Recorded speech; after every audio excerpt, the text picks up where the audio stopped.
If you're tired of not making progress and you're ready to be the artist you know you're meant to be, you're in the right place. You're listening to the Singer's Path podcast. The Path, or Performing Artists Training Hub, will cover everything, including singing tips that actually work, advice from top industry professionals, and life-changing mindset shifts. Out with the starving artist and in with the thriving artist. I'm your host, Sarah Bishop, professional singer, actor, educator, and entrepreneur. I'm not afraid to speak the truth and stop the gatekeeping of quality information so you can actually become the artist you dream of being. So let's get on the path, shall we? Even though we're all on our own journeys, it always helps to have a guide.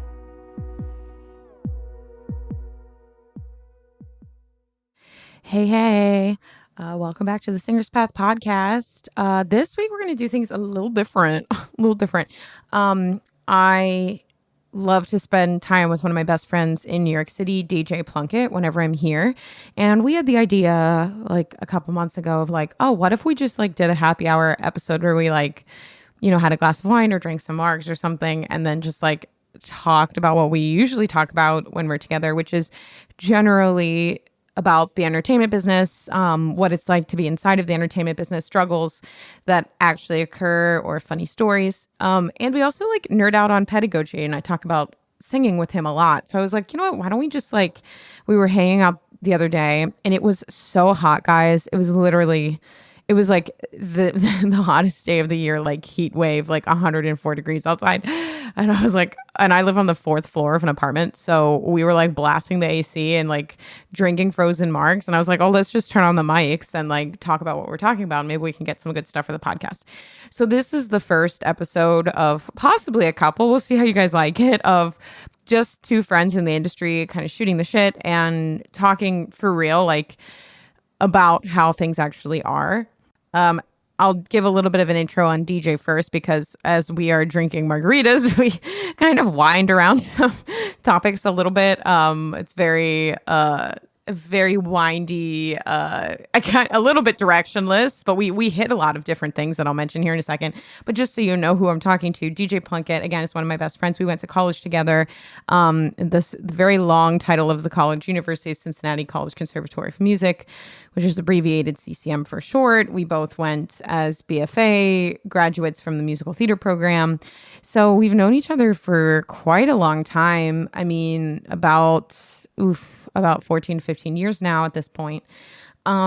So we've been friends for a long time, about half our life. And we have a lot of shared experience about what it is to be in a conservatory and, be grinding in New York City. He's worked a lot professionally. He was in the company of Wicked. I think he shares in the podcast that he was with the company for about 3 years, but it was stretched out because of COVID. He played Bach on the national tour.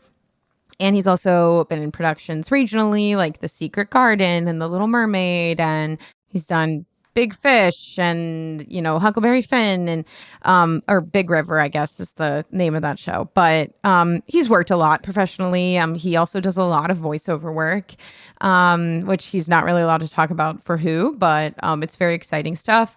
So he's very much an active member of the industry and knows his way in and out. So we talk about things that like are really real, that if you want to peek inside what it's like being a professional singer and someone that's pursuing being on Broadway, this is the insight, and done through a lens of two margarita buzzed friends on the hottest day of the year. But some things we cover actually are vocal injuries. So he talks about his injury with muscle tension dysphonia, which was actually like a psychosomatic induced vocal injury. So I was really happy that he kind of is sharing his experience with that. We'll get into that. He talks about some stuff about being on Wicked and doing professional voiceover work and what that's like having a quote unquote like side gig that's still related to the industry, and kind of allowing your career to open from something maybe that was unexpected and kind of just following your gut and doing something that, I think he termed it as like a COVID project. Like teaching was like a quote unquote COVID project for me, and like look what it's turned into. So he's had voiceover kind of develop for him. But the funny thing is DJ's actually also involved in casting. He's very multifaceted. So he's casted several projects. And he's also really well-versed in the conservatory world. So if you're looking for that, I'm thinking we're going to have a part 2 where we kind of dive into those things. But this episode is mostly about, how do we maintain our voice as professional singers and how can it translate to other aspects. I will drop this here just so you know. In my margarita infused ADD brain, I kind of wind around the point where I'm trying to talk about advanced mix, but it takes me a while to actually make my point. So at the beginning of the podcast, I just want to let you know we are currently doing a summer sale that will end at midnight on July 5th or at 11:59 p.m. on 4th of July. And you get $200 off of Advanced Mix, which I'm only doing this sale once a year to get that much off of Advanced Mix. And just so that you know, Advanced Mix is obviously for advanced singers or people that are ready to learn to mix belt, right? Which I also call chest dominant mix. And also, Advanced Mix has head dominant mix in it as well. So there's 2 different courses within this course, within this bundle of sorts. So basically, you'll learn to go from vocal balance, just kind of basic, not basic, but solid vocal technique. And this course will teach you to more or less kind of break the rules a little bit. Not that there are rules, but it'll help you lean into what's appropriate more for style. How do we get the sound that's actually appropriate for Wicked, or that sounds more like Celine or Demi Lovato or Brendan Urie or whoever? Or how do we get the sound and move from that style? How do I move from sounding like Jessie J and Bang Bang then to pivoting and sounding like Jessie Mueller in Carousel? So that's where the head dominant mix goes. So it teaches you, right? It's not about one size fits all singing. It's about helping you pivot so that you actually sound and feel comfortable and appropriate singing the styles that you want to sing. So if you really want to be a full pro, right, and finally learn to mix belt in a sustainable way, Advanced Mix is your training program. And it's also going to help to cross train and pivot into other styles of singing, such as head dominant singing. So check that out. Honestly, it's insane that it's marked this low, guys. I don't think there's anything like this that is this straightforward of listen, we know you need to sing these 2 different things. Here's the training program. Here's the P90X for singing step by step, learn the differences in those sounds and do it. And listen, I only make things that I know that I would need. And I would have given my left arm to have this 10 years ago. Are you kidding? When it was oh God, I know my soprano's good, but I need to learn how to do this mixed belt sound to get work. Oh my God, I made this for me, honestly, back then. So if that sounds like something you're struggling with, you are better at one type of singing than another, and you need to condition the other one in, but you still want to wait to cross train into the one that you're more comfortable with, go with this, please. I want you to take advantage of this deal so that you can get $200 off this literally life-changing course. Everybody who has this absolutely loves it. It's a giant hit. So take advantage of that. Go to the Advanced Mix page. You can find all that information linked in the show notes below, or if you go to my socials, you can find it. My handle's at Sing with Bish on Instagram or TikTok. Again, all of that is linked in the show notes. And again, this is only going to last for a few more days. So if you get to it too late, I'm so sorry. This only happens once a year. You'll have to wait till next year. But if you are catching it in time, please take advantage of this. So without further ado, let's welcome in DJ for this discussion on what it's like to be a professional singer in New York.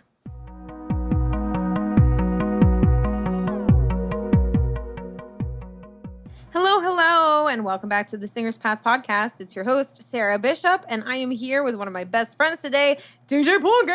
Hello. Hey, and we're doing things a little different today. We both had long work days. I had an audition. I taught group class. And, it's happy hour time. We had one frozen marg. Frozen because it's actually so fucking hot. The feels like is 103. It's 103 degrees in New York City. And the sun, I'm hissing like a cat. Go in here, it's so hot. We made slushy margaritas. You did. I did, but you. It's really good. What did you put? Peach? You were the muse. It was peach. Well, it's because I like really fruity things. I'm not kind of person, and I really don't drink that often. So I like to not taste my alcohol. So I was mask it with limes and peaches and strawberries and triple sec. But it's quite strong though. So. It is very strong. Sorry, I didn't My really first mask sip, I it. said, "Woo!" Sorry, is it taste okay? Let me hold on. Yeah, it tastes great. It tastes good. I mean, okay. I'm on my second one. It's peaches, strawberry, triple sec, orange juice. I just took a sip, so sorry if that was like disgusting ASMR. Anyway, I take full responsibility for any audio things that aren't perfect because my audio editor, Amanda, is so good and I'm naughty and it's me and I'm the problem. So if you're listening to this, trying to see if Amanda is a reputable source for her work, it's me, I promise. And I'm sorry. And every single time, okay, here's the tea. Every time I tried to record during COVID, I used like Zencaster or like another platform where I could do it online and it worked fine. And I don't know what, for some reason, my computer like doesn't like that. So anytime I try to do like virtual things, we have to use Zoom, which actually sounds like absolute shit. Yeah, this is my, what was I saying? This was my third podcast, I think? No, fourth, because I did one for a fan of Wicked and then I did two for my friend Brennan. And the Wicked one was virtual on Zoom, which it was over the pandemic, so like it sounded like ass, but like everything did. So like, you know, we got away with it. What we were all doing. But Brennan's was in person with 2 mics, so that one sounds great. Okay, so this one should sound great. So all Broadway podcasts, and then this is like a singer podcast. Yeah. Well, kind of. I don't know. What are we even talking about? I talk about singing a lot on here, obviously, because it's the Singer's Path podcast, but it's actually more for like. The intro is like performing artist training hub. Well, so I have to say too, when Sarah and I like sit down and talk, we usually like it ends up being 4 hours later. Yeah. And then we're like, oh, that like some of that was probably really useful or interesting to listen to. And right. So then I was like, halt our very interesting Margarita we literally discussion. like immediately stopped and brought out microphones. And then it took me 45 minutes to set it up because I had to go down to the car to get the mic stand. But the mic stand, honestly, it was so hot in the car, it burned me. Did it really? It literally did. I had to hold it with my shirt. I hate that. Yeah. It's as hot, you could probably grill eggs. I'm a Massachusetts boy, so I was saying earlier, I like a crisp breeze fall. I like to be wearing a denim jacket with my pumpkin spice because I'm basic that way. With a breeze. I actually like it colder than most people assume. Like, really? My perfect weather is people are like, no, this is getting too cold. And like I'm like, 59? No, I want it. Like what's what? Low 60s.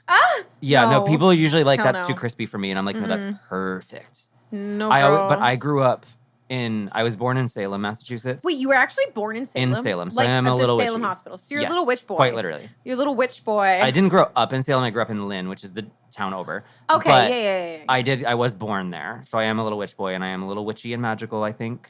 Same. I don't know how much or how little I subscribe to that yet in my own journey, but here we are. Enough to talk about it over Enough to talk about it. Hell yeah. But no, I always say I grew up in a suburb that looks like the suburbs of where Hocus Pocus was filmed. Because it's literally what it was. So if you need a visual of what I'm used to, like just crispy leaves and fall is what my happy place is. So you're the virgin with the black candle from Hocus Pocus. Sure. Okay, children cannot listen to this podcast anymore. Yeah. This is definitely explicit. Take that out! Is it explicit? I was like, I'll try to not be explicit. No, I'm going to say explicit. That was a Disney Channel original movie. Honestly, so that was I Disney, think we're good. Honestly, okay, yeah, you're right. You know what? Don't take that out, Amanda. I stand by it. Yeah. Because you know what? It was messed up in 1995 or whenever they made Hocus Pocus. I am not a virgin, though. I should say that just for the record. That's why it wouldn't have worked. So you should have you should have done the black candle on Halloween, Hallows Eve. Well, no, it wouldn't have worked. No, it wouldn't, exactly, because a virgin movie wouldn't have happened. To light the candle. Why did they keep saying it? It was weird. I miss that about movies, though. I feel like we baby... Being weird? No. I think we baby the children today of, like Disney and all of them, like, DreamWorks, like Shrek. Like, those jokes are funny still. Yeah, Shrek's great. But it's because they're adult humor. That's true. I mean, yeah. Like, what happened Disney to the movies humor? are dark. DreamWorks movies were, like, funny in an adult way. What happened to DreamWorks movies where the jokes go over the kids' heads? Well, that's what I mean. Like, want. write a story that, like, is fully enjoyable and nostalgic for children, but then when they grow up, they're like, oh my god, this is actually funny. This is hilarious and also, like, really dark. Also, like, dark. You know the darkest of all? Hunchback of Notre Dame. Oh, yeah. So dark and Well, not even cute about it. Like, just dark. Yeah, it's just straight up, like, just like messed Gothic. up. Yeah. Like gothic, but like also disgusting. Like the priest, are you kidding me? No. The thing that I recently thought was funny, just because the live action Lilo and Stitch came out, but I remember watching an animated film with the kid I babysit, and the whole first section, Lilo and Stitch. Yeah. The whole first section is about how Earth, the only reason aliens haven't basically bombed it yet or like taken it over is because it's like protected by like the like alien federation, because it's like a farming ground for mosquitoes. That's literally why like you're not allowed to like take it over if you're an alien. And I was like, that's, as an adult, hilarious. Actually. And they treat humans like they just like look down and be like, oh, aren't they cute? They just like their civilization. They're like cows. Their civilization. Wow. Their civilizations just like die out every now and then, and they restart again, and it's so cute. And so they help with mosquitoes. They like make things happen with mosquitoes because we should really get on topic. This is about we should get on topic. That's all right. So we're clearly talking about Disney on the Singer's Path podcast. We often talk about singing and all things acting because it's actually the performing artist training hub. So it's not explicitly about singing, although I do talk about singing stuff in the last couple episodes. Or whenever this comes out, actually. I don't know when this is going to come out. But I was talking about belting in particular because I had the Belt Like a Baddie event, which, by the way, I am going to drop this in here because I believe it's still going to be happening. It's excellent, guys. I've been kind of a fly on the wall for Sarah's whole journey at creating these online programs that are truly next level, and I'm pitching it for you. Sorry. Thank you. You want to pitch She did not some tell shit me for to do this. It's just that like nothing like it exists. He's not hired, you can take not voice an actor. lessons, you can do all the things, but like the stuff that Sarah's building is really unique. And I think that like having been in the business now for like I don't know how many years, I've not seen anything like it yet, and I need it. So I'm glad that you let me be a guinea pig, because I feel like I'm like getting it as well. Thanks, DJ. Oh my God, thanks for the pitch. Oh my God, yeah, DJ. Actually, you could see DJ in Pitch Please, or formerly known. Oh as yeah, Pitch I'm Please. in that. I actually forgot I'm literally in it. He's actually in Pitch and Musician, so he's the male vocal demos, and he's in some of the male vocal. I gotta videos. tell you, Pitch and Musician's hard. This is important to say. It's very hard. It's hard. When I recorded that for Sarah, I ended up voice memoing you, being like, I actually can't do this. I don't think you need to fire me. Like, no, because you know what? It's hard. So I haven't stepped back to do like scales on that are that simple and also that complex and specific. Yeah. Like since music theory. Yeah. And you're like, oh yeah, this is simple. Get in the middle real of the pitch, hard. girl. Yeah. Get in the middle, pitch, girl. Yeah. Pitch and Musician is really, well, now Pitch and Musician. We all love the name Pitch Please, but trademarks. Pitch and Musician is really about getting you to stay in the middle. And it's, we've talked about this briefly. I've mentioned this in other episodes where like it can come down to even the most advanced singer for DJ, for example. We're going to talk about DJ's background and learn it. Advanced singer, that makes me feel weird. Why? I don't know. Why is it anxiety? I don't want like no. There are singers that are way more advanced than me. DJ, you're a professional singer. Okay, DJ. Fine. Okay, so as an advanced singer like DJ, doing intonation stuff can almost come down to alignment over ear. But sometimes people, when they're growing up and they don't have that basis of like ear training, right? They didn't play an instrument. Like they weren't encouraged at a young age when their brain was growing to focus on that importance, that they have to kind of do that neural wiring later in life, which is in itself a big task, right? So Pitch and Musician is really for those kinds of people that like they need a little bit of a catch up as far as like, hey, I know I'm in the middle of the pitch, like mentally and physically. We're getting your physical body to match that. But then at the end of the day, to have like perfect in the middle stuff actually comes from vocal balance and alignment. We were just talking about that earlier today when you were talking about like, oh, my pitch, I feel like my pitch got bad once I started to like try to impersonate someone. Mm-hmm. We were talking about that as we were picking up the tequila for the margaritas. This is what we talk about, whether there's a mic in our faces or not. Yeah, we literally, and we're like, oh my God, my pitch, I felt like my pitch like got worse. And again, professional singers being like, oh, like I thought I was like, when I was younger and I didn't know anything, like it was actually better because I wasn't. Yeah, I feel like you have your natural sound, which I'm still working on like accepting. And I know that's a huge thing you talk about. Yeah, oh my God. But then there's also like when you hear a singer that you really love and you're like, oh, I want to try that. And then you do, and you can match it. At least I'm a mimic. I do a lot of voiceover stuff. So like I can I can, without an ego, say I can mimic a lot, but I don't know what I'm doing in a healthy way. So, like, I think sometimes I've latched onto sounds that I'm like, oh, I really like how that sounds, or I really like how that person did that thing. Right. And then all of a sudden I'm off kilter because I've just been focusing on the tone and style of that, and I can't bring it back to zero for my sound. Right. Yeah, that's why I'm like such a big advocate for balance, because balance in a sense is all about just getting the most efficient balance between muscle and air, which ultimately will actually lead to your best sound, because it's your most authentic sound, because you're not over pressurizing it. You're not, imposing the larynx down. It's not through the roof. Everything's kind of neutral. So it basically just allows your instrument just to kind of be and exist. And what sound do we get when it's working that efficiently? And that's basically what vocal balance is all about. And if you're new here, which I doubt you are, to listen to all of these episodes, or maybe you're just jumping in, I don't know. Vocal balance, again, is just another word for like masterful mixing, which I know we like talk about a lot on the internet, especially. It's like, what is mixing? And like the layman's term is like blending from chest voice to head voice somewhat, but you can't even physically literally do that, even though there's been people that have reamed me on the internet for either saying that or That's like not thinking true, I'm though. an idiot. Your chords literally are either in one position or the other. Right, exactly. Well, they can gradually, yes. Well, yes, they can gradually thin. But there's like two functions. But when I say exactly, like they're either thickening or they're thinning, right? That's that. But the sound can be perceived as thicker or thinner based on other things as well. But like what I don't like is when I'm saying like it's not a literal thing. You can't literally mix them together, and then someone's like, bleh! Like either someone, if I do say like, hey, this is the basis of it, someone will like rip me a new asshole for like saying it's not literal, and I'm like, I know. Well, a career in singing can't fit in a soundbite on TikTok. So, like... Fucking facts, dude. There we go. You know what I mean? Here we go. Like, here's the deal. If anyone has a fucking problem with how I explain things, just know I have 1 fucking minute to say it, okay? Yeah. And if you want the long form stuff, that's why you come to the podcast. That's why you, like, look at the body of work. And you should. It's so worth it. And you should. Thanks, DJ. Thanks. Oh, yeah. I'm going to tell you about this one thing here. There's a sale going on right now, I believe, unless I need to cut this out because I took too long to publish this episode. But until the beginning of July, there's going to actually be a Baddie Summer Sale, which is not for Pitch Please. It's not for pillars. It's for all my advanced singers out there that have been really wanting to master mixed belt.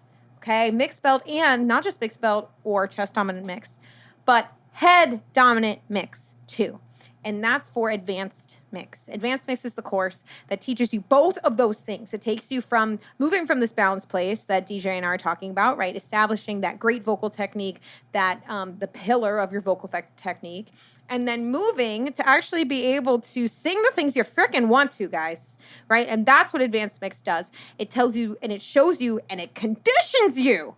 I don't just lecture at you. I give you lessons to actually train it in, guys. It helps you get to that more chest dominant mix style. What are some chest dominant mix favorites, DJ? Like songs that you love that like advanced mix is like so good for. I mean, I don't know why this is just like screaming Waving at through me, a but window? like, well, yeah, but I think to me that, I mean, listen, everything should be mixed in my opinion. Yeah.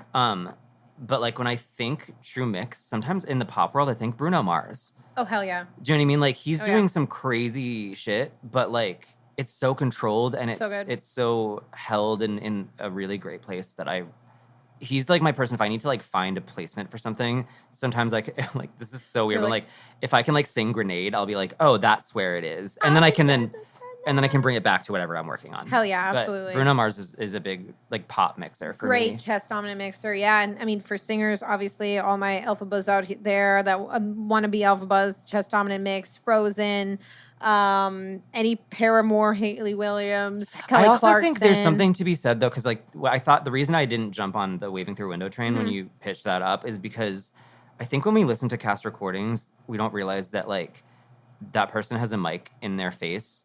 And then that is going to be entirely, completely mastered and produced. Oh, yeah. And that sound that you hear at like full volume in your earbud is not what's actually being produced by the vocal cords. Right. So right. Like, it sounds powerful, but it might actually be the sound function. team, which is not anything against the singer. The singers are all brilliant.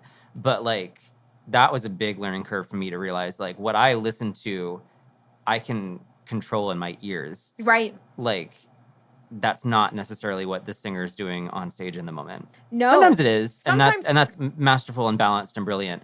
But like, especially with big like rock shows or anything that sounds like chest heavy, that's being done 8 times a week, the soundboard is definitely helping. Absolutely adding to that sound, which is another reason why you need to actually work on strengthening the actual correct coordination for chest dominant mix so that the sound engineer can run with it and make it sound powerful. Yeah. But it's the best way to get you to get the most bang for your buck.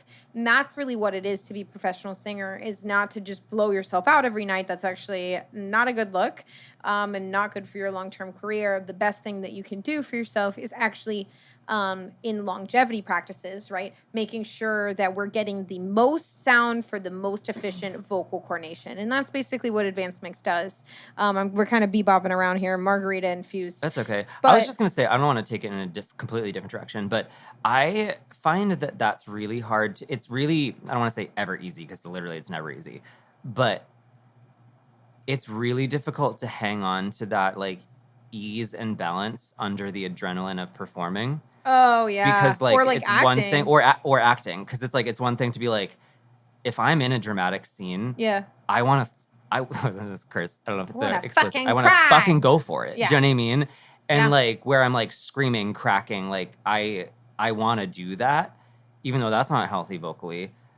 Well, so like, it is. I mean, here's the deal. The reason for practicing something like pillars, working on balance, or doing something like advanced mix, like getting it in your muscle memory, is so that it holds when you're even when you decide to make a choice outside of it and then can bring it back. So you're not going to be pushing so far because your body's trying to get around the sound and like push it to make it happen. Because I've also, and I was like, I don't know if I should say this out loud, but like I've been in a long running show where I definitely had an A show and a B show, where it's like, if I was, this is my matinee. And that's not that I gave any less. It's just safer. Right. Versus like, this is the one where I'm going to go balls to the wall. Right. Are we going to blow a little extra air? Are we going to open our mouth? Or are we going to do like a covered belt? Like, is it going to be a little bit of a rounder sound for this one? I think that's, again, I know it's like, we could talk about like how it is to be a professional. We'll actually like talk about who DJ is as we're rambling on about like different mixes.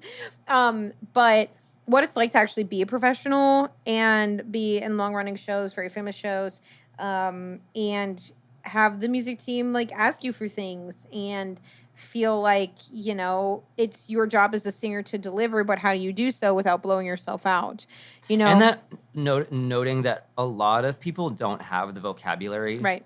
Oh, the music directors. The music directors specifically to tell you what they want, and that's not everybody. Sometimes, like I worked with. In my entire career, I'm not going to name any names, but like of all the people I've worked with, only 2 people come to mind that actually like were able to articulate what they wanted in a way that was helpful. From a singer's language perspective. Yeah. Otherwise, it was like, they'd be like, just do it more like this. And I'm like, I know what you mean, but also maybe I don't. Because we're using elusive vocabulary here. So like, does my idea of this match your idea of this?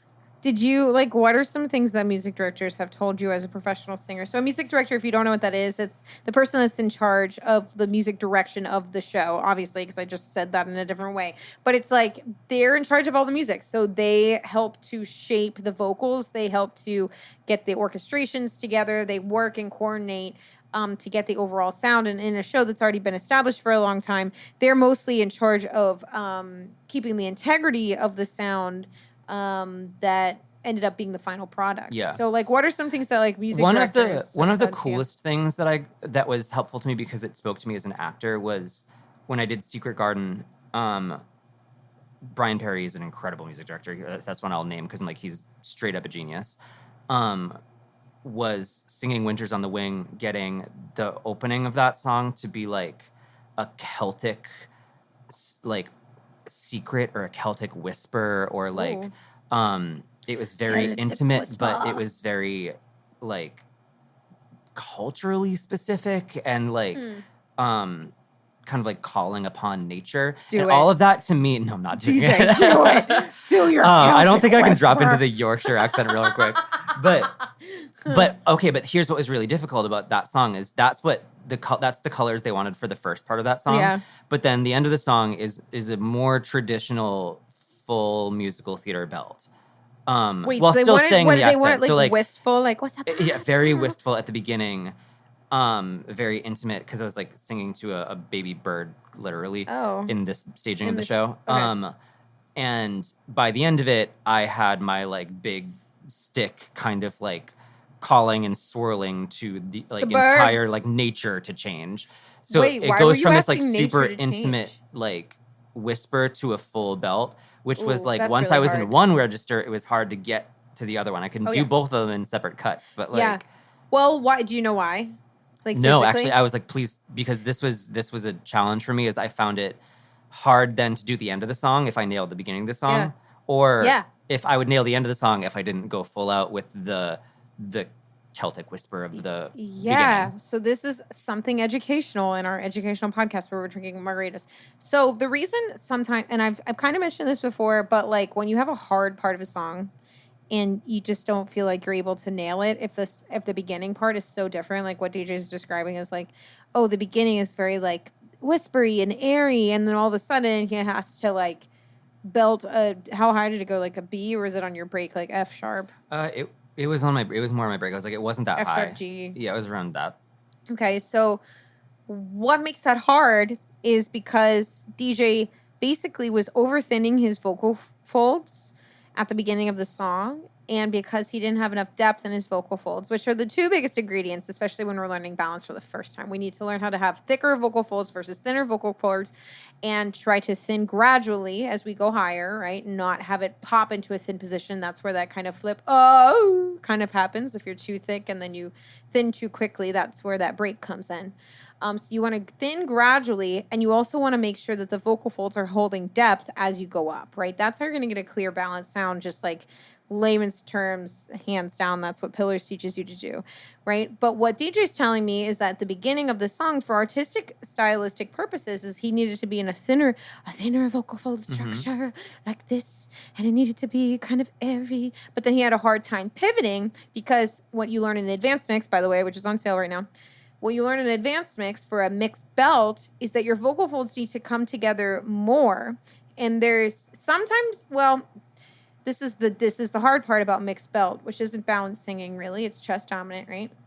Is that it's perceived as being thicker and chestier, but you still have to thin out the vocal folds. So you use things such as pharyngeal resonance. There's a narrowing of the pharynx that happens. There's a shortening of the vocal tract that happens. That helps to make the sound thicker and fuller. Right? There's probably some more thickness to it. I mean, the only way we would know is if we like stuck a camera down your throat and like could measure the difference. But it's certainly perceived as being thicker because of these acoustical colors. Right. And so to answer the actual question, why is it so hard? Is because in order to do the mixed belt or chest dominant mix thing, you need to be hooked into a full chest voice at some point. You need to anchor somewhere. And the reason is, like, think about if you're stretching a rubber band, you need to hold on to one end of the rubber band to stretch it, right? There needs to be friendly tension, not tension in your neck or your tongue or your jaw, but friendly tension at the vocal fold level so that there's something that it's actually stretching against, right? And that's why if you're kind of just popped into too thin of a position, it's like you're just fucking flopping the rubber band over and you're not holding it. Or you're trying to, it's like, or letting out a kite, right? Like you need the string of the kite taut for it to be flying in the air. That type of resistance is so pleasant to listen to. It is, of course. Like the people that truly have this like mastered and balanced are like so thrilling, so fun to listen to. And they're your favorite This singers, is like, guys. I'm thinking of Jessica Vosk right now. Yeah, where, literally. like, she can figure out how to anchor back in, because it's not that I would ever tell DJ like, oh, fuck the music director, like you can't, No, it's also the colors that I want to use. Because like in this situation, I agreed with him. I was like,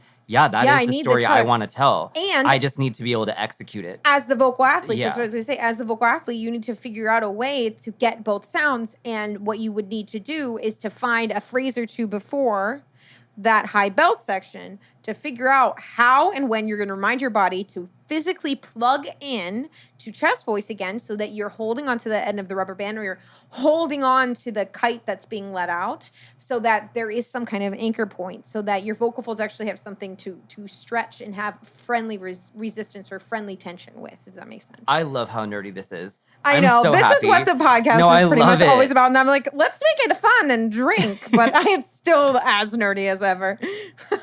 But yeah, that's basically what that is. So, guys, if you're liking what it's talking about, especially with chest dominant mix, I know this is like a continuous ad because I didn't get to wrap up the ad.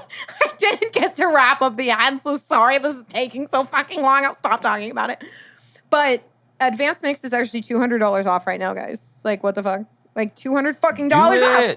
Get it. It's almost 50% off, guys, actually. I think it's a little bit less than 50%, but like not 15, 50, 50. So I also understand dragging your feet. I've been dragging my feet with it, and I have a gig that I desperately need it for coming. So like I say this to you, and also as the person that understands, like, just do it. Just do it, because here's the deal. And especially it's $200 off, guys, which, by the way, actually fucking insane.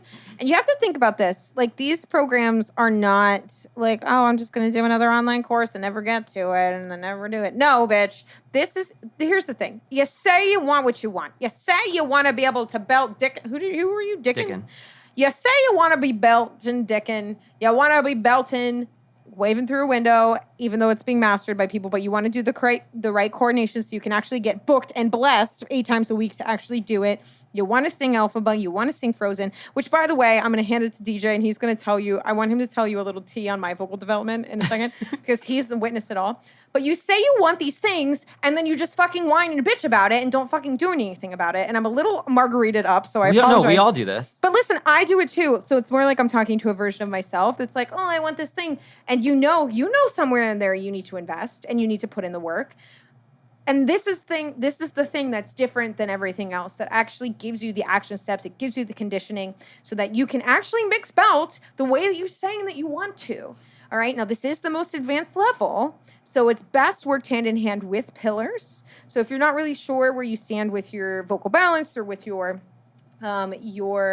technique, pillars is where you need to go. That's not on sale currently at the moment, but there's always payment plans. But advanced mix, you might as well, if you're not even sure, I'd honestly just get it on the sale and then get pillars a little down the line and get started, see where you're at, because I don't want you to miss out on this opportunity to take advantage of this tool. Give yourself the thing you've been asking for. That's what this is. Okay. Well, now you need to release this podcast before. I need to give it to Amanda and be like, release it now. Anyway, yeah, sorry. So sorry for like the 20-minute long ad. That was not intended. I'm really just trying to tell you something that's going to help you. My job is to help you. I made something to help you. Now I'm telling you about it. Now we'll shut up. And now I want DJ to read me for fucking filth. No, I'm not going to read you to filth because your development has been so cool to watch. Well, then tell me about it. First of all, you were never bad. Like, I feel like you're setting it up to be like me. Like, Sarah used to not be able to sing at all, and now she can. Like, that's like I've known Sarah since you were 18? Yes. Yeah. And you were always a brilliant singer. Thanks. Where you are now and where I am, I was like, I say this about myself as well, is like, it's just been really cool to watch. And I think it's because like vocal stuff kind of feels like therapy a lot, where like it's a little woo-woo and it's a little like, it's not like going to the gym where like, well, actually that's the point I want to make. It is like going to the gym, but it's harder to see progress. Yeah. You know what I mean? Like if you go to the gym for 8 weeks straight and work a muscle, you're going to see your muscle. This is something that takes a little bit more like time, but it's really cool to see someone's journey to be like, oh, I can now like listen to you then and listen to you now and be like, do you hear this? Because like, and I like, as much as it sucks, record yourself. Yeah, and record yourself. I should do like a react of like a voice lesson from like college or something. Yeah. I would be so down. What was she trying to do? I would be so down for that. We were actually talking about this. I found a video of myself singing at 17. Okay. And I had to pause every 15 to 30 seconds and literally like take a breath and like not spiral. Because no, not all bad. Some of it I was like, whoa, you know what? That was pretty good. And then some of it I was like, oh my God, I can't believe I did that in front of other humans. Oh my God. Or like, what is that sound? What did I think that sounded like? Or why did I try to sound like that when I know that wasn't? It was all the thoughts happened on my own young voice. So I was like, I actually think a reaction video would be really fun. I think it would be fun too, although I've taken down some of my like more cringy stuff. Well, but that's kind of the point, is to be like, it's like to like put it back up. Like, not necessarily put the whole thing back up, but at least in a reaction video to be like, this is what this moment was, and I'm taking a second to be like, this is what it sounded like, and here we are now. And like, here we are. Honestly, remember that With Him video? I come alive. Oh, do I remember that? This is the most iconic thing you did at CCM. It was so bad. And no, it wasn't bad. Yes, it was. It was a lot, but it wasn't bad.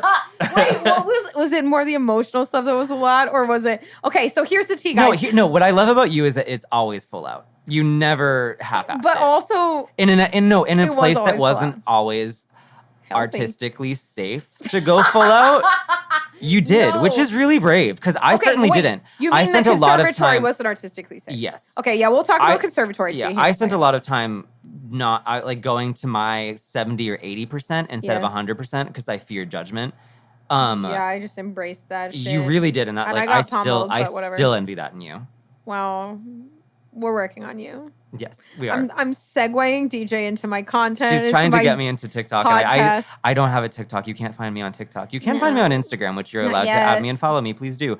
What's your handle? DJ Plunkett 100. Hell yeah. We'll tag it below. But I still don't have a TikTok because I'm a little scared of it. Just because of the vulnerability and like being Yeah, it's safe. everything. I also like it's just strange to me, but that's kind of because I'm a elder millennial, I think.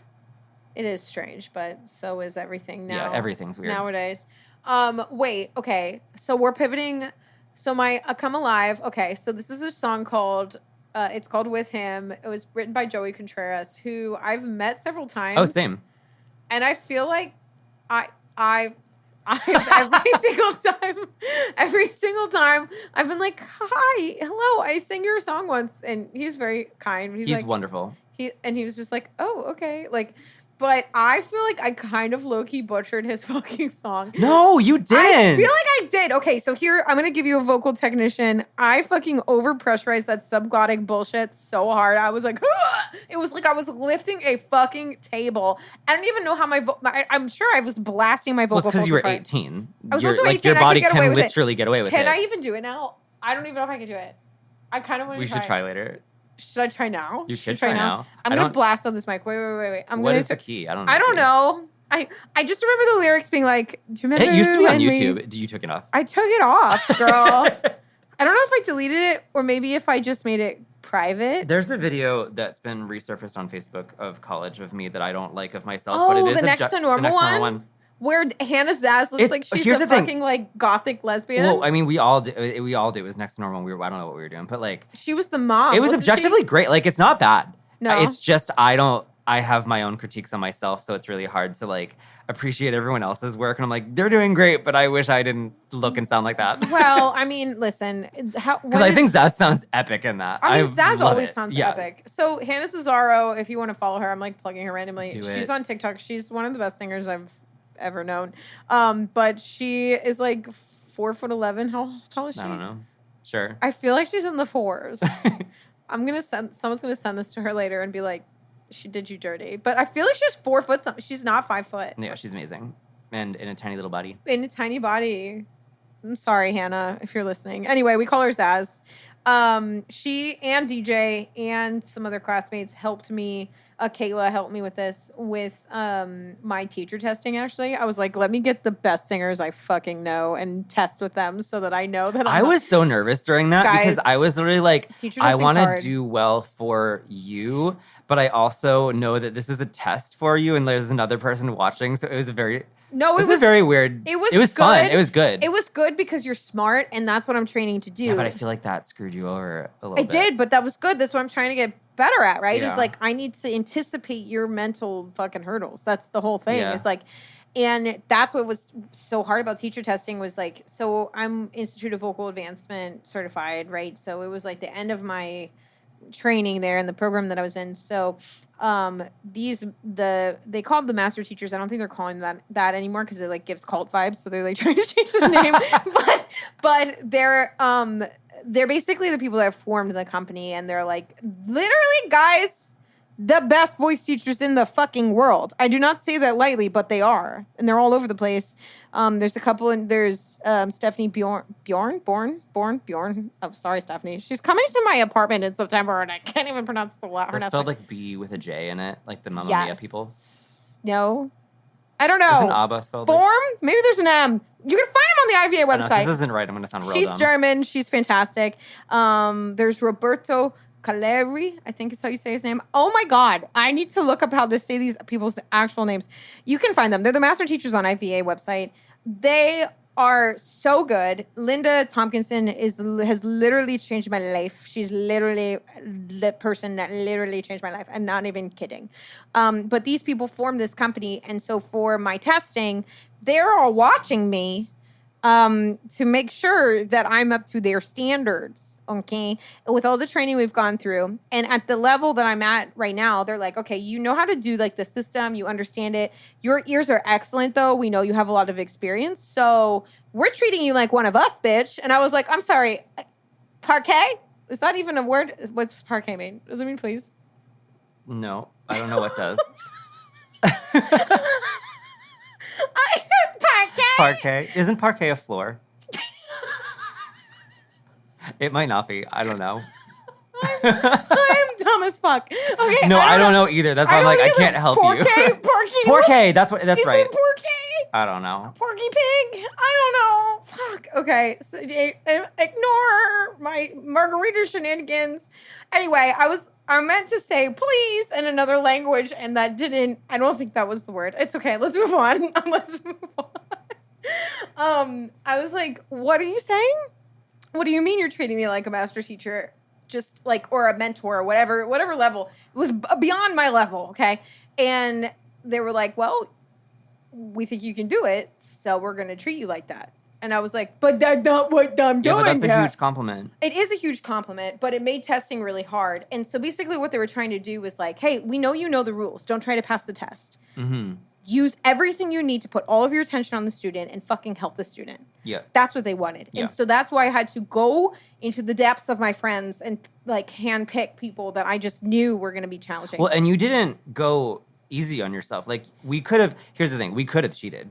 Yeah. Do you know what I mean? Like, you could have been like, DJ, flip. Say this and flip and I'll fix it. Yeah, like, no, but you that's did. not I the was point. like, no, this is my actual issue on this song. Yeah, and I know. we worked through it. Exactly. Well, that's the purpose, is that I'm like, the purpose of training and ongoing training for any good teacher is to be challenged by people that have more experience than you, to be updated on the most up-to-date research that exists, and to make sure that you're handling the highest level of singer that you're going to come into contact with. And for me, because I'm a professional singer and I'm a high-level singer, I literally work with some of the best voices, right? And I want to work with, you know, the teams on musicals for Phantom of the Opera or Rock. Like, I want to be a person that music teams come to. I want to be a person that producers come to. I want to be someone that an artist comes to because they're like, hey, I hear I can trust you because of this referral. I hear you transform voices. Work with me.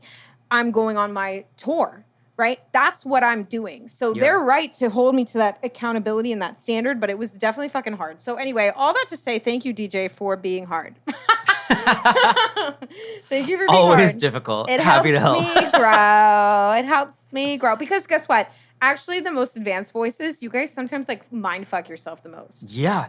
Like, absolutely. You mind fuck yourself the most. Absolutely. Yeah. Okay. What do you want to talk about? Do you want to talk about conservatory, or do you want to talk about? I don't know. Let's take a margarita break and then we're gonna take a margarita break. Hold please. Insert. Hold please. Elevator music, Amanda.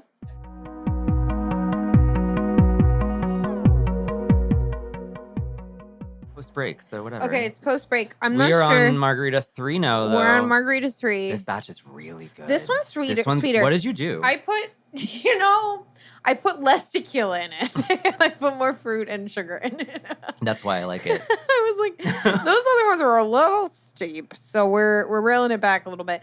But you know, Margs and happy hour chats with DJ. So okay, let's introduce you to our audience, because our audience actually doesn't know who the fuck you are. I already told them to follow me, and they're like, "Why? Who are you? Why do we want to follow you?" Well, if you're a Wicked stan, you're gonna want to, because my friend here is a Beck. It's Bach. It's Bach. Okay. I'm going to let you talk because I'm going to uncomfortably sit here because I don't like talking about myself. Okay, I'll talk about DJ. So DJ's a professional actor. We went to school together. We graduated from CESAM, which was a conservatory, which is a whole other conversation that we might have today or might not. And he booked the tour of Wicked. He played Bach for a year? Technically 3.5 years, but that's because COVID was in the middle of it. Okay. So my contract was a normal length, but it was in my life for a very long time because I was part of the closing cast and the reopening cast. On tour. He's also been in Secret Garden. You're hopefully going to China soon. Are we allowed to talk about that? I don't know. It's not been announced yet, so maybe just bleep it out. But okay, so he might be doing something. I'm doing an international tour. He's doing an international tour where he's playing a lead. And honestly, when he made this tape for this, I literally called Sarah to help me with the sides. It was the funniest thing I've ever fucking seen. No, it wasn't even a tape. It was I was going in person. Oh, you were going in person. And I was like, I just need to there's a lot of physical comedy to work out. And it was amazing. So I was like, I just need to block this. I remember I literally ran through it once, and you're like, so I'm going to China to visit you. And I was like, I'm calling you to work on this with me. I'm like, so you're booking this. And you know what? I had a similar feeling when I work with people. If I even read for John McGill in right after college, Jay McGill, he changed his name, but read for Jay McGill when we were roommates, going to New York. When he did. He did Tin Man. Yeah, I read for him and I was like, you're going to book this. And I knew it and he did. I read There's a level of, and this is good for Jay because I was like, I did not audition that way when I was that age. Yeah. I feel like I'm only starting to get it now.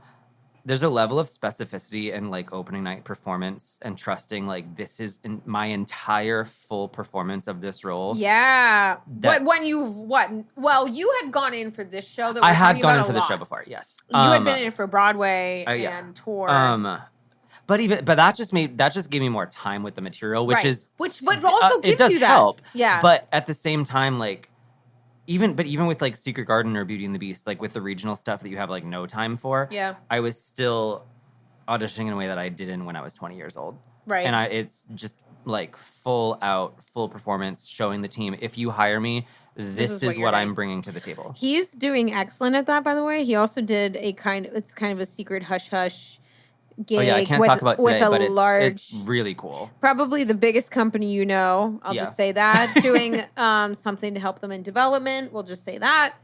And but you're also hired quite a lot with voiceover work. Let's talk a little bit about that for listeners, because there's actually a really huge crossover. As I hate the word survival job. That's not, I'm trying to X that out, but other ways to make income that relate to our industry. Yep. But aren't exactly just being in a musical all the time. So talk about voiceover work, because you're excellent at that. Thank and you book all the time. I discovered it over the pandemic. I'd literally never touched it in my life. It always I remember it had always been a thing that a handful of people were like, you should try this, or you should try this, in a masterclass at school, or then a random person on a contract. And I was kind of like, oh yeah, cool, yeah, I will. And then, is this a burp friendly podcast? Yeah, you can burp away. Yeah. Excuse me, I'm so sorry. Margarita 3. Yep. 3 margaritas. I'll be burping my face off. Okay, sorry. Keep going. It never. I was like, yeah, cool. I'll do that when I do that, but not really realizing the investment that it was. Mm-hmm. And then the pandemic happened, and I was back home from the tour, and obviously there was literally no industry to return to or do. Yeah. And I was like, this feels like, I don't know. It just felt like my pandemic project for myself. Yeah. I took a bunch of classes. Another burp. I'm so sorry. Burp away. 3 margaritas and we're burping okay. All right, there it is. There we go. I think I got it out. All right. I took a bunch of classes. I invested in some I say preliminary equipment because it's not the equipment I have now, but it was expensive, but not crazy expensive. Yeah. I invested in it. And I had the time and money too, and the wicked money. Yeah. And so I just took a lot of classes and learned. Yeah. And then I'm taking you on this whole journey. I got an account on voices.com. Great. And that's basically where I trial and error practiced on I don't want to say low stakes or low paying jobs, but that's what it was. Yeah. And booked a lot of YouTube ads or stuff like that. They were paying a few $100s a pop. So nothing to poo-poo better at. Than And it some definitely adds up. Literally, yes. And honestly, it added up, and I got better and better and better at it as I just kind of kept auditioning. And the voiceover world is a different style of auditioning because the turnover is a lot faster, within hours or a day. It's literally everything I get is get this in by tomorrow. Sometimes the more like high stakes animation stuff will give you like a little closer to like a for week. big companies. Yeah, but even it's still like usually not more than 4 days. Can we talk about any of the auditions you went in for or no? I don't think so. Okay. I know that's Some here's the of thing. my That sounds favorite- obnoxious. I know, and but I don't you want to be gotta the person do that's what like, you gotta do. I actually can't talk about what I'm doing. Okay, I'll just tell the listener it's straight the up NDAs. funniest, coolest, any of the coolest, funniest animations that you can fucking think of. This man has gone in for it. I'm just saying. I have a really fierce agent. That's what it is. You also do because you're also fucking good at it, though. Thank you. And how did you get good at it? Let's Practice. talk about this. Practice, literal you practice. Also, let's talk about that first step, DJ, that you kind of breezed over. You said it a couple times, but this is really important. And this is why you're fucking listening and what I'm going to tell you in integrity. You had to fucking invest. I took classes. You took classes and you got the equipment. That's the biggest hurdle, I think, for most people. And that's the thing that held me back. Here's the thing I will say. I've also made all of that money back at this point. Of course you have. Yeah. Because you invested in you. Yeah. Right? And this is, and I, as a coach and as a teacher, this is the one thing that when I lived in poverty for 10 fucking years, coming off of my tour before COVID, actually, I really wasn't allowing you know what it really came down to is that I wasn't taking a risk on myself. And I'm not condoning going into debt and living recklessly, okay? There's irony in that because that's exactly what we're doing when we go into an audition room is saying like, trust me and invest your $1 million production in hiring me. But how would you fucking expect them? Like when I was in for Mean Girls for finals for Katie, when I didn't fucking get that, how fucking dare I go into that room and being like, oh, I mean, listen, I wasn't like an entitled douche about it, but I was like, hey, I really hope that you can trust me with your $3 million show or $20 million show or however much it is. When I wasn't even fucking investing even $200 a month in a voice lesson in New York. Are you fucking kidding me? Yeah. No, baby girl. If you want the big things that you fucking want, or if you even want to sound the way that you want, you have to invest. And I know it's tricky because there's some companies, I'm going to just say it out, right the fuck out. One-on-one, fuck one-on-one sometimes, yo. Okay, there's some companies, listen. That's not the one I would even, I was like, I'm not saying any names, but there's ones that are way worse than that. Okay, even one-on-one. But it's the pay to plays. Yeah. I'm smoking my cig. I don't give a fuck. Come after me, okay? I still will give you my money because that's the only way I can get in front of some of these fucking casting directors. Amanda, maybe bleep some of this out. No, I'm not. It's me. I said it. Don't fucking bleep it out. I've said it in content. I've said it. I've said it, bitch. Because you know what? Here's the thing. I want to go to a class. Okay, there's a difference between. Here's the good thing about one-on-one. It does provide a space for you to get in front of people. That's I was gonna say. You have to use know what it plays is to your advantage because I've also done that and I've taken a lot of classes at all of them in the city and they exist in every city. But you have to you can't just throw money at the wall. No. You have to be like, what do I want to work on? What do I have weaknesses in or whatever? Yep. Or what do I have strengths in and I want to now showcase that in front of an important person. Yes. But it's using it as a tool, not necessarily as a learning space. Exactly. I don't give a shit what one-on-one says in their marketing. The truth is that you are actually, even though they can't take your headshot and they can't legally say this, you are actively paying to kind of audition for these people, okay? So that means you need to have a polished product. You're not going into one-on-one trying to learn something because that's not the place to do it. You're not going to want to learn in front of someone that could give you a job, okay? Yeah. You need to find trusted educators. Hopefully me, if you listen to this fucking podcast, you would trust me somewhat because you jive with me. You need to find people that you can actually fuck up in front of and learn and trust that the things that they're putting out are going to get you to the next level, right?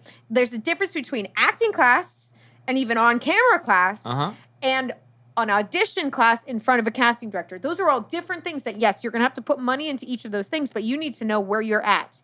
And you actually, ideally, should figure out a way to make money so that you can be constantly practicing the act of being in voice lessons or the act of getting in front of people and singing or the act of being in acting class. And then you pay selectively to get in front of people who are going to be in charge of the audition. Which is what made voiceover so appealing, too. I was like, wait, I can make money using my instrument in a semi-creative way. Because also voiceover, and I'm not really talking about the animation and video game side of it. That's the more quote, fun and creative side.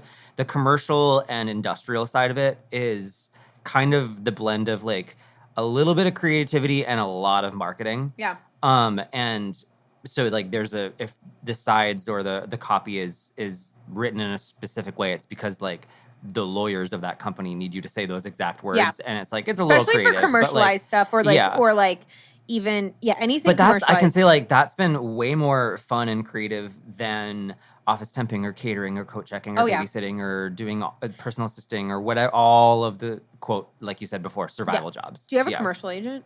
No. My voiceover agent does commercials, but it's not. You haven't done like not on camera. No. Okay. Just I want you specific. to. Can you, without giving? I want to. Well, do you? Because if you are a commercial agent, I am seeking representation. All 100. I think there's 100 listeners. All 20 of you listening to this. I will say, I want to hear some of your most cringy auditions that you've had. Ooh, let's talk about this fun one. Because we're also getting educational content, but we're also like peeking behind the curtain a little bit. And also, that's also important because it's been an hour, probably. But that's like maybe she can edit and take out. It's been an hour, but we're still going. Amanda, take out rambles and like keep the fun stuff. Yeah, or she'll just be like, "Fuck y'all," and just leave all of it. I had a drink in my mouth during that. I loved it. You drooled a little on your leg. That was funny. Wait. Let's talk about the most cringe fucking auditions you've had. Let me take a moment because I was like, this is happy hour time. Been a few. This is the tea. But this is important also because, like, I don't know. I love hearing bad audition stories from people that I admire because I'm like, oh wait, like Pedro Pascal had a bad self tape. Everyone has a bad self tape. Do you know what I mean? Or like, I had a bad audition today. Like, somebody that's successful that I can do today. I'm not super thrilled. I had another friend that had a bad audition today, or at least she told good. me. Because I don't believe any of you. I have some. Here's the thing. I'm gonna say something. Okay. I have some very, very talented friends, Sarah Bishop included. Thank you. So sometimes when they're like, "I bombed that," I'm like, "Okay, but did you?" I don't know if I bombed I'm sure it was love fine. It was fine, but I'm used to, especially with taping now. I kind of love taping now because I could have more control of the product, and I feel like the transition. And we were using a track. Yeah, but sometimes when you go in the room and you have the level of preparation that you would have put in a tape, it still reads as like. Okay. Yeah. Well, that's not to say. I literally learned, guys. This was so thrown together. It's been a really busy week. I had Belt Like a Baddie. I'm running the sale.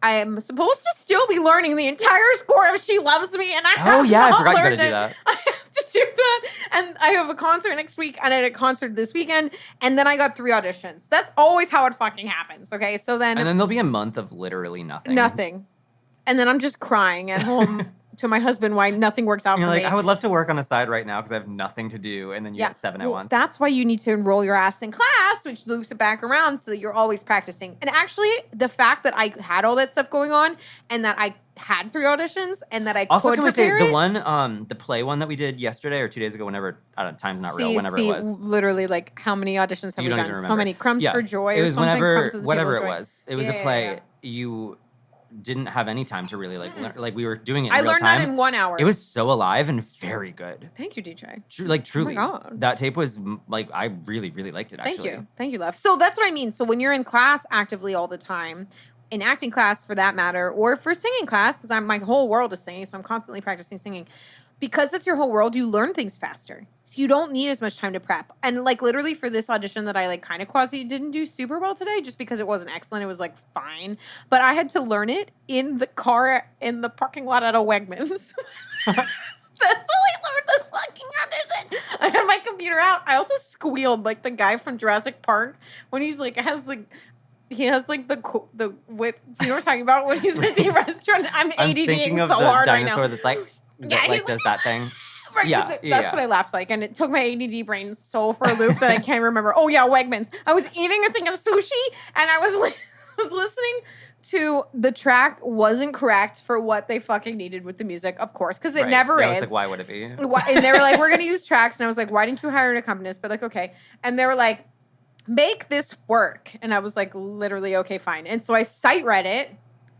And I recorded myself sight reading it, and then I listened to it in the car. Mm-hmm. That's how I learned this song. Yeah.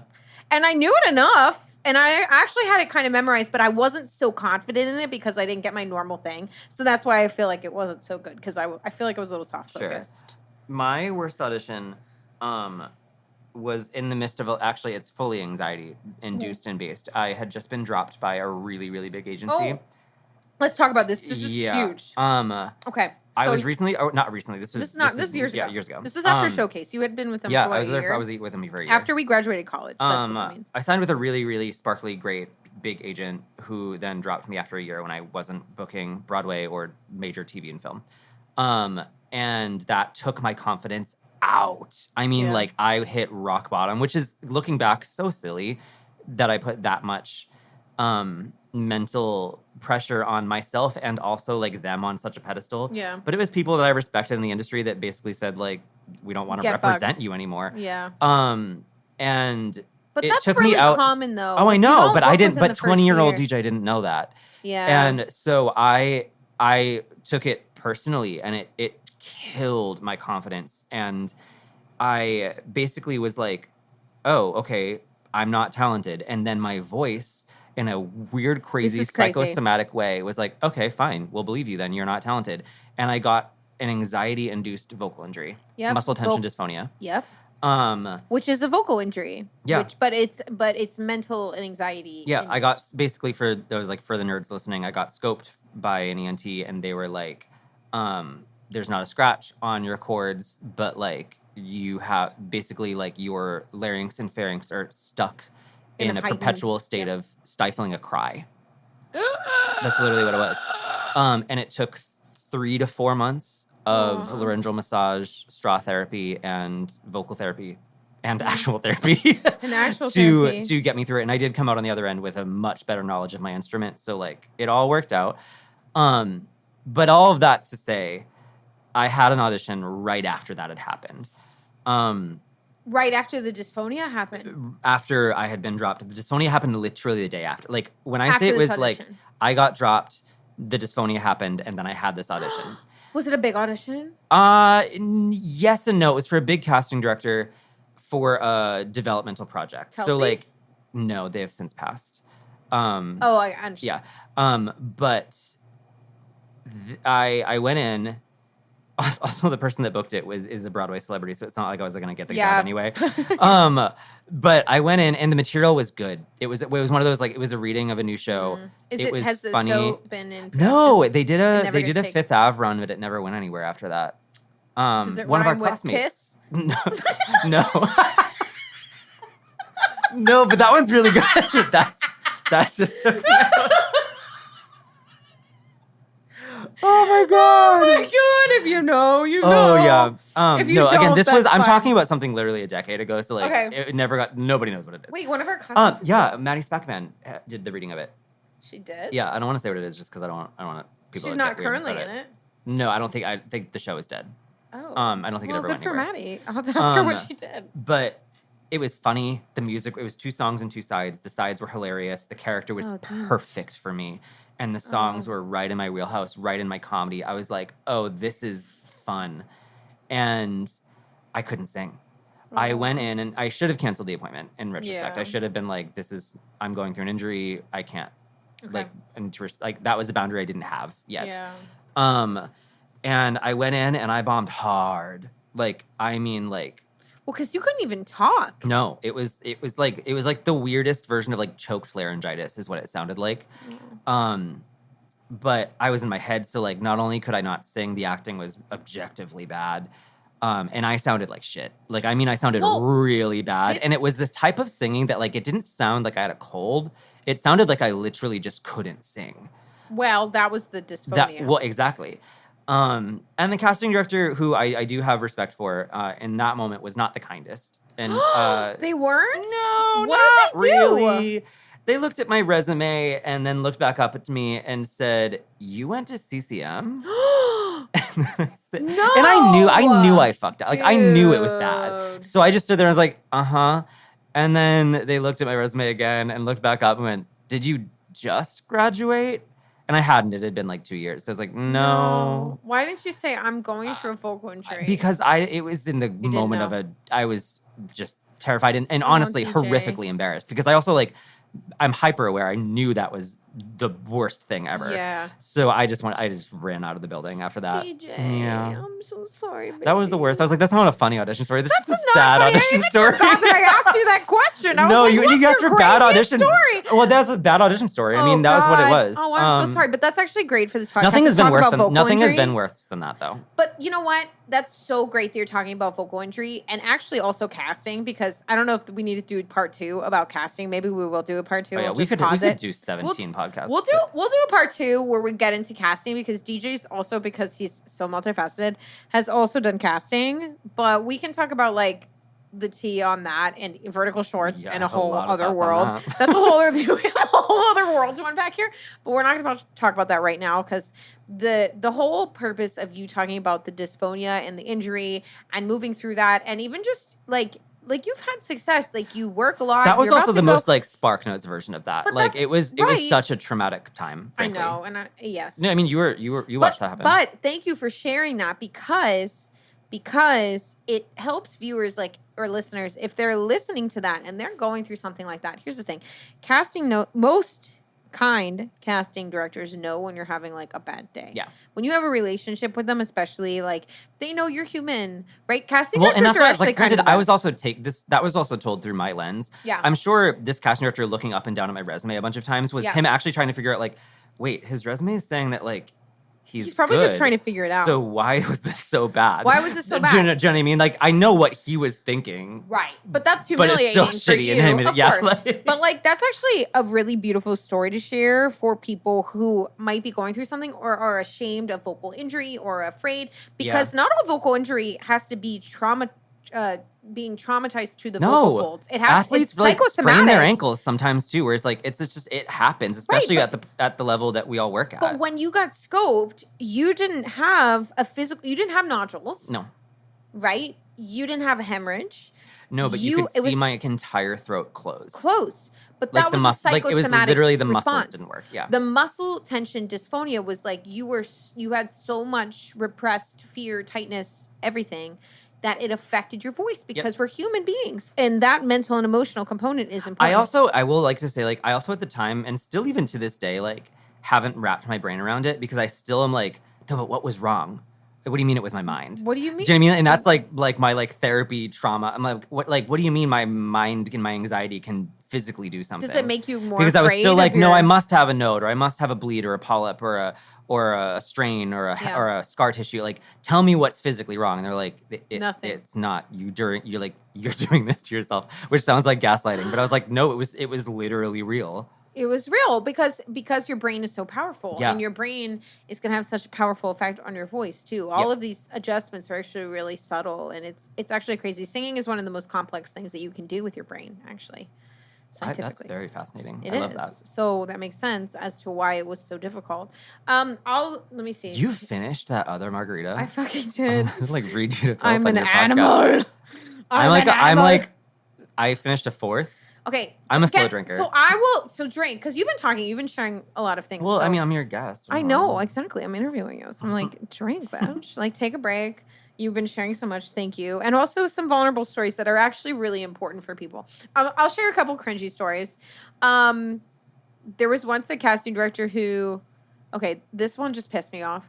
It was like an open call. I did a lot of open calls like the year after tour, because basically here's clue phone. If you book right off of school, and you get a job and you get a gig and you leave and you come back, people still don't know who the fuck you are. I'm sorry to say. Nobody ever knows who the fuck anybody is. No one ever knows who the fuck you are. Don't expect them to. Stop expecting them to. They straight up don't. And that's okay. It's New York City, because they're humans too. But I had to spend the first year and a half like doing a lot of open calls so that I could get any appointments, because no casting directors who knew who the fuck I was, right? And at this one, and it was at some rinky-dink little fucking, I don't think it was Fireside. It was a small regional theater. I don't know it wasn't that company. I don't know what company it was, but it was pretty small. And oh my God, I will never forget this. The artistic director or I don't know who, the head honcho was in the smaller room. He's at the end of the room. His assistant was organizing sides behind me. So it's my turn. This was Fireside. Okay. Because that's fuck the only Fireside. place I Fuck know this. that does Okay. this. I don't give a fuck. I've experienced this 2 times and it was there. All right. So then this is what it is. And whatever. If it's you. No, go on. Fucking lose my number. Anyway. So okay. So I had been waiting for hours to go in. I'd been up at 6 a.m., and I was union, so I didn't even have that rough of a time. That whole non-union versus union conversation is a whole other thing. But I had been waiting. It was finally my turn. I go in.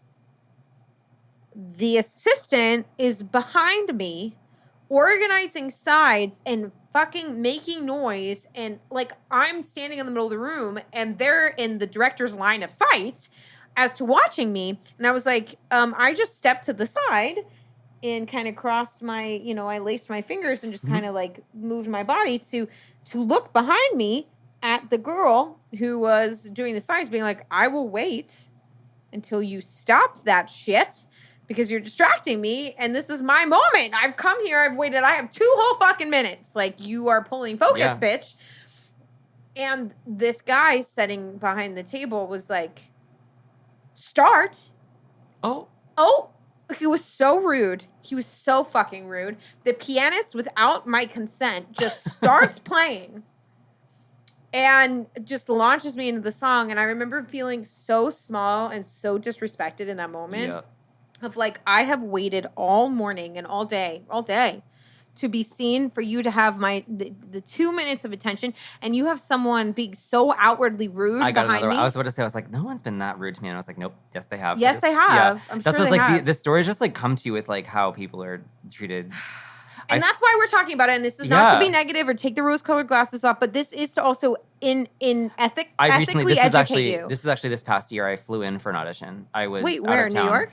I was in Atlanta and got a call back for something and flew back. The callback was New York. Wait, did you tell me about this? You told me about this. Yeah. Okay. Granted, they didn't know I flew it, so like I don't blame them for that. But I did fly in for this callback. And prepared it. Was really proud of what I prepared. Actually, I was like, it was one of those things where I was like, I have all this entire packet like ready to go. Can you say the show or no? I don't want to. Okay. But I did the first side. I should say I sung. Yeah. And I did the first side, and there was 2 sides, and then there was like this huge dramatic pause. Okay. Where I was like, the vibe was like, do you want me to do side 2? Oh, that's always so awkward. Anything. Oh my God, that's so awkward. You're like between pieces. Everyone in the room casting, everyone looked at the director who was sitting in the middle. Oh my God. And it was a big table, it was a long table with like a lot of people and producers and casting. Yeah. And so like my energy was kind of like, do you want me to do the next scene? I didn't say that, but it was like very like, and what now? So everyone in the room didn't know how to answer it either. So they all looked to the center, to the director, who was literally texting. Did not look up. The silence lasted long enough that she realized people are looking at it's been silent for too long, so it must be on me. She looks up, realized that everyone was looking at her for like, what next? And then she put her hand up and goes, no, that's all. And I was like, oh, okay. I wish this audition was also filmed. So I wish I could get that footage to see the little like face crack that happened when she like put her hand up, was like, no, that's all. And I was like, oh okay, bye. Oh my fucking God. Like, but that's the only time I've been straight up, I felt disrespected. Where I was like, and here's the thing, you didn't need to see side 2 if you weren't interested. That's fine. Yeah, you're gonna be like, nope, thank you. That's all we need to see. Like it was the blatant rudeness at how it was handled that I was like a little feeling away about. Marvelous Miss Maisel, is that Mrs. Marvelous Maisel? That's a TV show. Mrs. Marvelous Miss Maisel. Is that over? Yes. Okay, I'll talk about this. So I've been in for them a bunch of times. You were in for that a bunch? Okay. If they had run another season, I wish I probably would have booked it. I feel like I was in as a dancer so fucking much. I was in for a performer. It was not a dancer, but like they had so many background fucking. They were great for Broadway people. Yeah, they were great for Broadway people, and they made us go to Brooklyn for a dance call, which is like an hour and a half away from most of us living in Upper Manhattan or Queens. And I think it was in maybe Dumbo. No, it was farther up than that. They had us at a studio, and they treated us like actual cattle. You know the term cattle call? They were so rude in the way that they taught it, and condescending. I feel like this is more prevalent in the dancer world, how condescending and how toxic they can be. It's not everybody. There's obviously some really great professional, beautiful people in the industry who are dancers. However, I feel like the culture tends to be a little bit lagging behind in respect compared to singers and actors, and how they treat people. And that's another big reason why I really don't want to be a dancer, because I feel like the way that they treat people is really shitty. But yeah, I can't even remember specifically, but I remember calling my dad and just crying afterwards, being like, I don't know if I can fucking do this anymore. Like, why do they have to treat me like a piece of shit? Like, I came all the way out here. Like, even if I couldn't do exactly what they wanted, like the way that they were talking to us. So it just comes down to respect. Like, and here's the tea, guys. If you're interested in auditioning, like, not everything's going to be like this. Sometimes. Well, you said it today, too, where you were like, the more I heal, the more I fall out. The like, wait, this company's only going to pay me this much an hour? God. Like, wait, I actually don't care. Like, guys, when I'm telling you that I had an audition today for a company, this is a small company, but they're paying maybe. But a good normal one. Like, this isn't one that you would be like, oh, whatever at. This is one that you'd be like, oh, that's a good theater. Yeah. Good, not financially, though. Not financially. I did the math. It came down to $8 an hour before tax.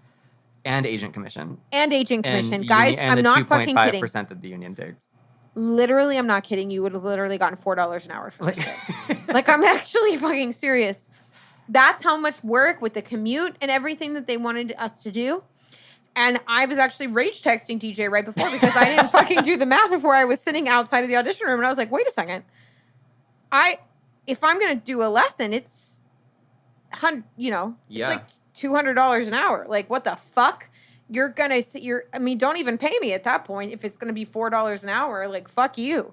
Like, and it just really, I was really kind of walking the range of like, okay, I shouldn't have a bad attitude. Like, I said yes to doing this. So like, I can't just be like, fuck you and be mad going into there. No, but at least, and I think what I told you is like, it at least takes the pressure off of like, just go in and do a good job. You don't need the job. So like, whatever. Right. And that's what it comes down to. Guys, if you want success in this, let's be frank. Monetary success isn't always present not in this business, not in what we're doing exactly, but you can figure out ways to just enjoy the process so that you stay in longer. And these are kind of like horror stories of auditions. These weren't like really actually funny stories. There was one funny story with a commercial. There were a couple commercial funny stories. There was one where I had to just like eat honey from a spoon.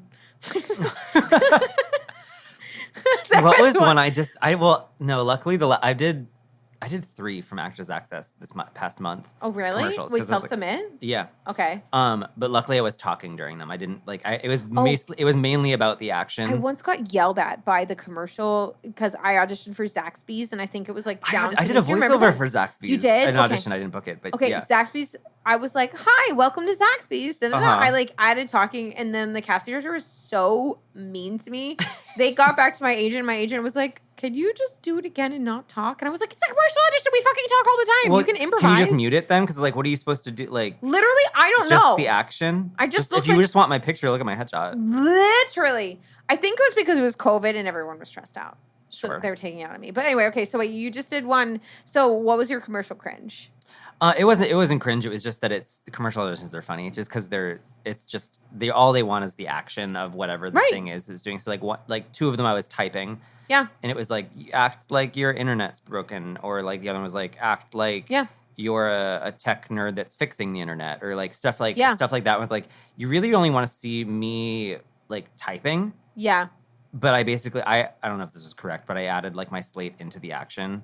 So I as I was doing it, I just like did the words of my slate. Oh. That might have been wrong, but who knows? Whatever. I don't care. Yeah. I've done one where I was supposed to be herding ducks around a FedEx or something. Yes. Wait. Did you do that one? You were going to do it with me, and then I went home. Oh, you were like, I don't want to do that. No, I wanted to do it. It just got too late, and I was No. It was like 3 a.m. and we baked a cake. Yeah. Okay, so one of DJ and I's favorite activities is to bake cakes, but we literally had plans to bake a cake today, but we decided not to because we couldn't turn on the oven when it was so hot. Okay, I'll tell one more commercial funny story. Commercials are so weird, guys. They are so weird. And you don't need to use your imagination or creative. You got to just blatantly do exactly what they want you to fucking do and go over the top and no one gives a fuck. Yeah. Like, literally. And there was this one audition. I don't know. It was like for Hallmark Christmas or some shit. I don't know. The whole point is that you're a walking ad. Okay. And so they needed... I'm always cast as the incompetent white girl. That's not what I was going to guess. I was going to guess like cat food mom. Okay, incompetent cat mom though. Because I did get cast in a cat commercial. Wait, I get did you not know That's that I did all a cat? I get. Did you know that I did a cat commercial? Yeah, I did know that. Okay. I think that's why I thought that. Okay. I was Yeah, like, I think I know what you booked. I was like the cat mom or my cat fucking hates me and leaves me because I'm not feeding it blue fucking buffalo. I'm sorry. So they flew me to LA to do that shit. They put me up for like a fucking week to do blue buffalo. Work.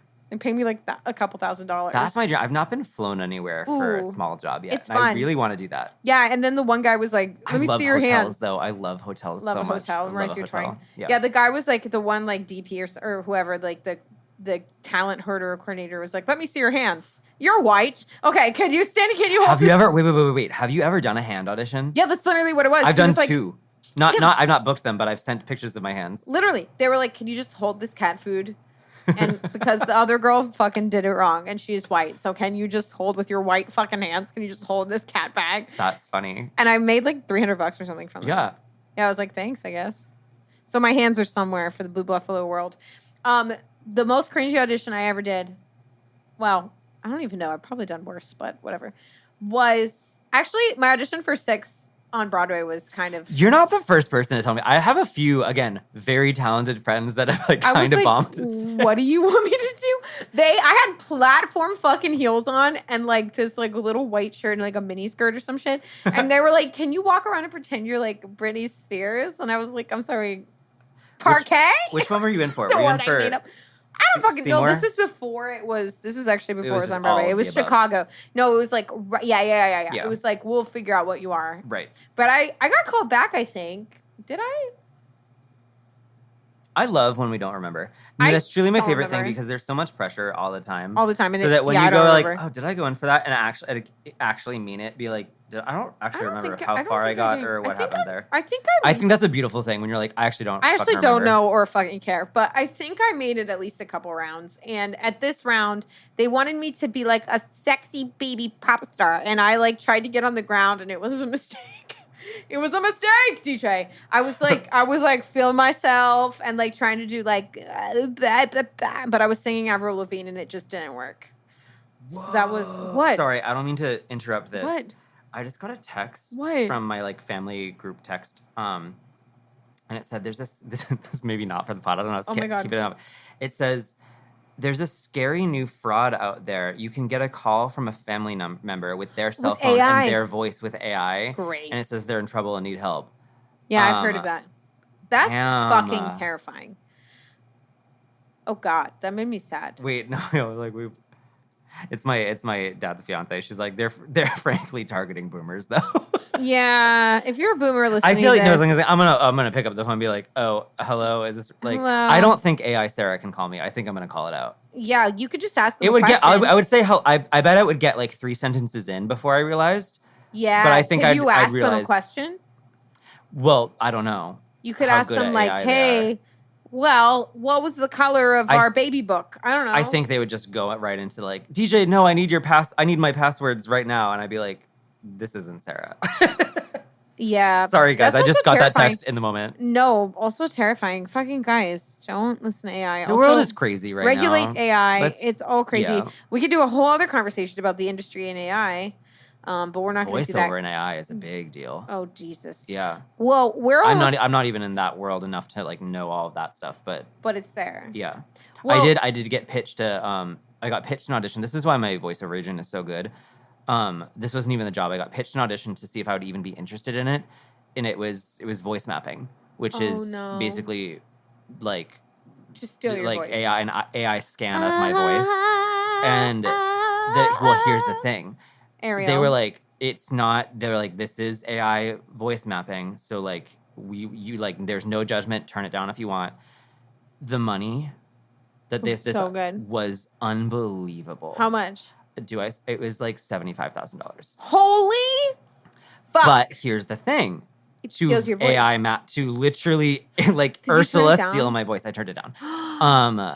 And well, I turned it down in tandem with my agent because they were like, before we even submit any of our clients, we're gonna try to negotiate some protections. Yeah. And I don't think they were able to. I'm not sure what happened with it, but it didn't end up happening.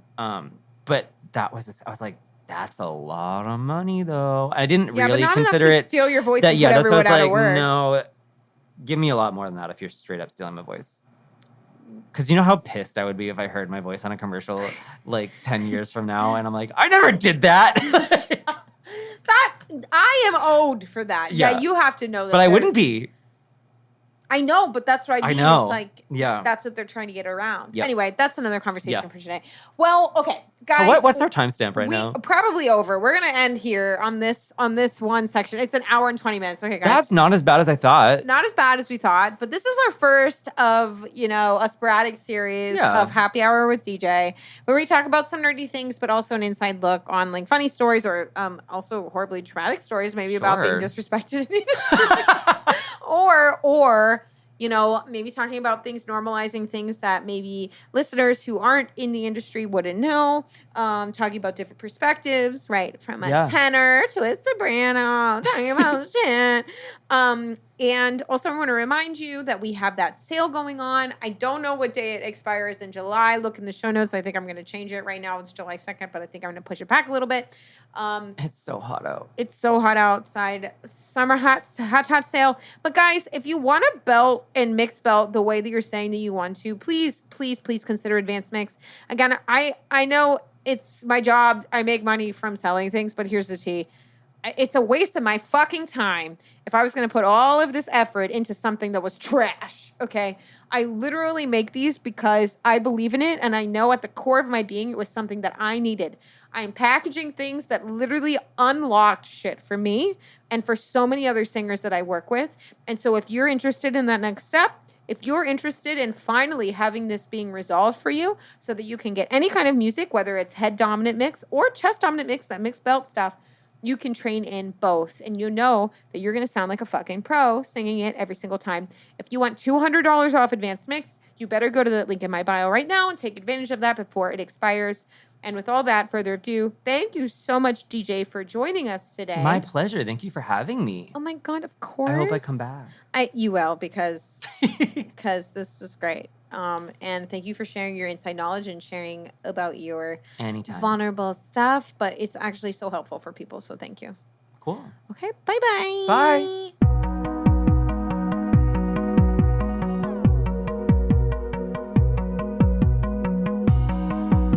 If you enjoyed this episode, please leave a 5-star written review on Apple Podcasts. This helps me get this information out to more artists all over the world. Let's work together to spread the joys of music. Until next time, I'm your host, Sarah Bishop, signing off from the Singer's Path podcast.